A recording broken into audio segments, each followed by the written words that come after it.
Okay, I'm going to give a little buffer at the beginning of this video because if I swear in the first 7 seconds of a YouTube video, it will likely demonetize it. And there we go. Thank you. I often speak about the trifecta of fuckery in the United States, how capitalism, white supremacy, and the patriarchy work together to screw all of us in the working class and to empower the Epstein class to exploit all of us by keeping us divided and controlled. But today I want to talk about a different kind of trifecta, a trifecta that we can utilize in order not only to save this country from Donald Trump and Stephen Miller's assault on democracy, but also we can harness this trifecta to liberate us from the oppression of the Epstein class. Right? Because it's not just about stopping the fascists. Who has allowed fascism to ascend in this country? Who has empowered Donald Trump and who's funded Donald Trump, Stephen Miller, and all of this awfulness that we're experiencing? Now, it's the billionaires, it's the super rich. So I really want to encourage us to think beyond just stopping fascism. Think beyond just toppling the Trump regime and having free and fair elections. We can't have free and fair elections as long as the super rich control our elected officials, as long as dark money, foreign money, corporate money drives our politics. Most elected officials will represent the interest of those PACs and corporations and foreign governments and not us. Okay, so let's talk about the trifecta for good, the trifecta of civil resistance. Unity, planning, and discipline. I'm going to be referencing here a piece from Open Democracy back in 2010.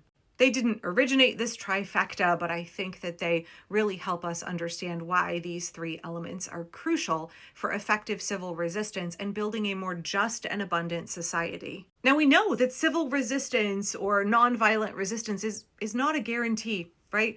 We know that it is more likely to be successful than violent resistance, which has about a 3 out of 4 chance of failing. Civil resistance has just over a 50% chance of being successful. But if you get more people involved, if you get the labor movement involved, that chance of success rises to about between 74 and 82%, depending on what percentage of the population and how involved the labor movement is. Telling you, get those unions on board, and they are, right? Unions are bringing all that they have to bear, all of the weight and support, their organizing skill and prowess, right? They're showing up with all of that. And that's one of the big reasons that I'm more confident than ever that we will be successful in stopping the Republicans. But it's not a guarantee, right? We can't be like, we're committed to nonviolence and then we just magically win. I'm sorry, please forgive my AO3 reference here, but when I hear people be like, civil resistance works because it's just and moral and good, I can't help but think of Manacled, which is a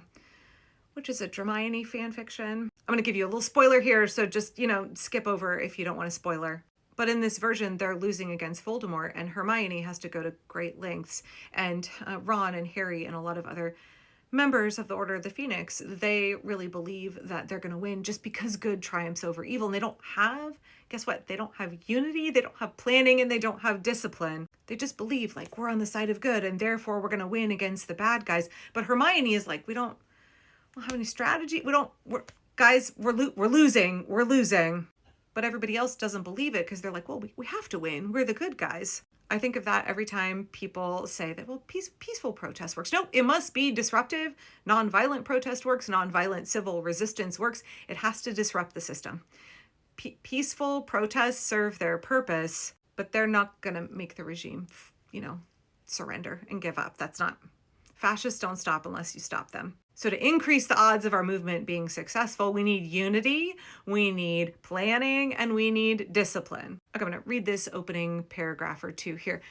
What makes nonviolent civil resistance movements effective? If we accept the axiom that in politics, power is never given, it is always taken, the conclusion necessarily is that historic nonviolent movements were successful because somehow they wielded power that was greater than that of their opponents. This conclusion conflicts with and opens up a direct line of questioning about the widely held assumption that power ultimately originates from control of material resources and capacity for violence. I think an awful lot of people on the political left, not necessarily just tankies, but a lot of people on the political left still believe this, that power originates from control of resources and the capacity for violence.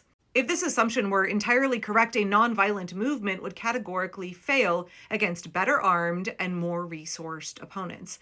What history reveals, however, is a timeline of many successful nonviolent struggles, extending back for more than a century, with protagonists and causes as diverse as humanity itself. Now they have a long list of examples.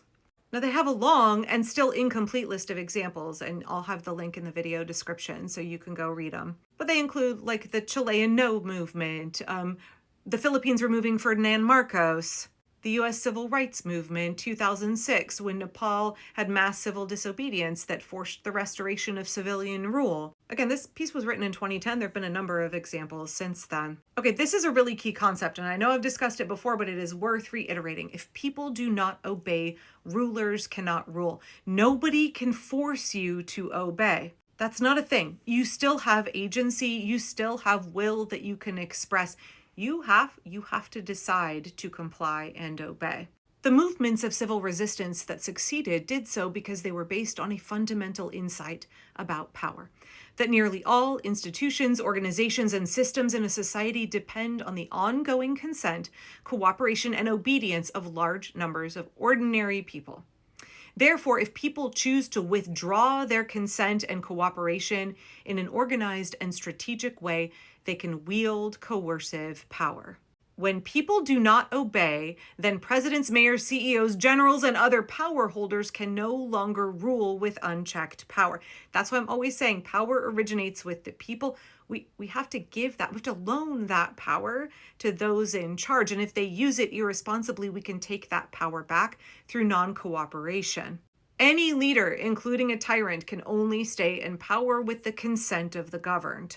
Nonviolent tactics such as strikes, boycotts, mass demonstrations, civil disobedience, the establishment of parallel institutions, and literally hundreds of other creative actions were the instruments used to do this. They were not used necessarily for moral reasons, this is what I've said before, but rather for pragmatic ones. I come to nonviolence because it is a tactical choice, not a moral choice. Some who adopted civil resistance had seen similar strategies work in other countries and in their own histories, and they recognized that this type of resistance had the best prospects for success. So on to the trifecta. Number one, unity. It is important because nonviolent movements draw strength from participation of people in diverse sectors of society. Put it simply, numbers matter. This is why I said it's a mass movement. We need everybody. We need all hands on deck. We need all the normies, not just the radicals, y'all. The more people a movement has supporting it, the greater its legitimacy and power, because power originates where? In us. Successful movements therefore continually reach out to new groups in their societies, and they bring them in to work together. Big tent, y'all. Big tent. The more people with a diversity of opinions and backgrounds and ethnicities and ages and genders, the more people we can bring, the better. I know that's hard. We're going to have to work with people that we don't agree with on a whole host of issues that we may not like very much, but we've got to work together. Okay, I realize I want to expand a little bit more on unity, and so that means that I'm going to do a two-part series. I will do the other two elements of the trifecta in the next video, so please come back. I'll publish it right after this one. So when we're looking at unity, we don't just look at that for how it can bring our movement power. We have to understand how unity, when it comes to MAGA in this instance, has helped Donald Trump have power. Look at the stranglehold he has on Republicans in Congress. They're willing to do anything he wants. They're willing to violate any law, betray their oath to the Constitution. His supporters are extremely loyal as well. So successful movements understand that we're not building just unity for ourselves and that big diverse coalition. We're also undermining their cohesion as well. Open Democracy says successful movements also continually reach out to their opponents' supporters, understanding that one of the strengths of sustained civil resistance in the service of a unifying vision is the ability to induce loyalty shifts and defections among the opponent's ranks. This was important in Serbia, in South Africa, Myanmar, tons of other places. We all have to be non-cooperative with the regime, but if we can get them to shift their loyalty, they don't have to come all the way over to our side. They just have to no longer be willing to do the bidding and lend their power to the regime. Right, so think of unity both for us and also what it means for how we target the opposition. Okay, come back for part two because I want to discuss those others, right? Discipline and planning. I promise you it'll be worth it.